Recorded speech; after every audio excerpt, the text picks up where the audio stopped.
I am staying at Sugarite Canyon State Park. When you look at the sign, you may want to pronounce it Sugarite, but that's not how you pronounce it. It's Sugarite. So now you can be knowledgeable when you can tell people where you've camped if you come here. It's the beginning of October, and so only Lake Alice Campground is open. There's another campground 2 more miles up the road, and then there's a group campground, an equestrian campground. So it's a fairly big park. You do have to drive a few miles to get to different places, but it's not huge like some other New Mexico parks. I booked online. You reserve your spot online, and I had to get 3 different spots each night because there was nothing available for 3 in the row. So my first site was site number 15, and then I was to have 16, and now tonight I have 13. But so let me back up and tell you. So yesterday I was supposed to have site 16, and I went on a long hike. I did an 8-mile hike, and it's a beautiful hike and I recommend it. It's the Ponderosa Ridge Trail, and it's connecting 2 other trails. Spectacular views. Anyways, I was pretty tuckered out when I came back from the walk. So I went into town into the library and did some work there because there is 0 cell reception here. When I came back, it was dark and there was somebody in my spot. I was so disturbed. So I had to go to the overflow section. Thankfully, I found a spot there. Otherwise, I don't know what I would have done. So I told the ranger about it this morning, and he was pretty upset. And anyway, they got it all straightened out. But yeah, this reservation system and people taking advantage of empty spots that they think are empty, you got to be careful. Anyways, I'm tucked away now for tonight in spot 13, and I'm happy enough. The campground is kind of tight, I think, kind of close to each other, and it just has a vault toilet.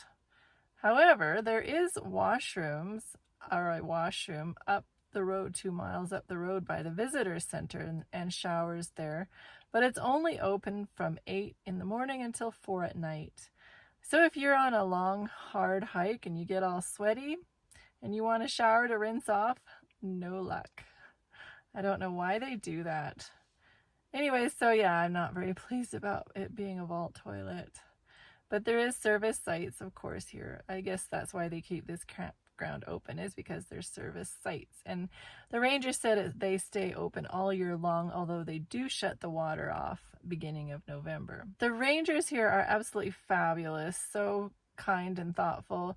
One of the supervisors was off duty and he saw me looking at the map and he stopped and talked to me, and so I know everything there is about all the trails around here. It's quite a historical area. Sugarite used to be a mining town, so lots of mining artifacts in their visitor center.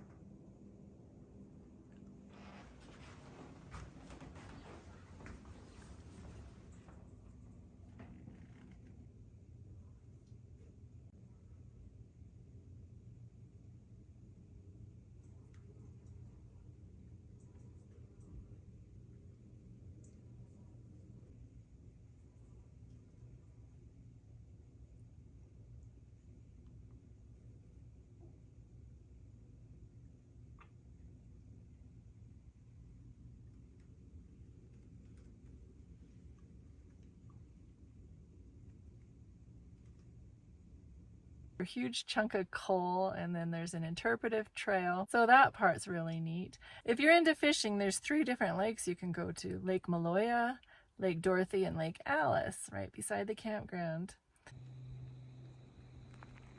And here's a glimpse of Lake Alice. They also, and there's lovely boat dock areas as well, and picnic spots throughout the park, so I enjoyed that part. And they just built a new camp area, cabins. I think there's like 5 of them. It's up the Wapiti Trail, which I did this morning, and the ranger said that they will be available in the spring because there's lots of paperwork, but they're all ready to go. So that's pretty special and something to look forward to. It costs the usual $15 a night if you stay in the primitive section, and then water and power is $15 extra. Now, would I stay here again? That is the $1,000,000 question. I didn't cover all the trails, and I would love to have done that. So for that reason, I would come back. But as far as the camping facility and my experience with the campground, no, I would not. I don't know why they put a washroom so far away, why they couldn't put it with the campground, because there's water here, there's faucets everywhere, so I don't understand their logic. So if you don't mind the vault toilet situation and people close to you, then it is a pretty special park to explore. I will give it that.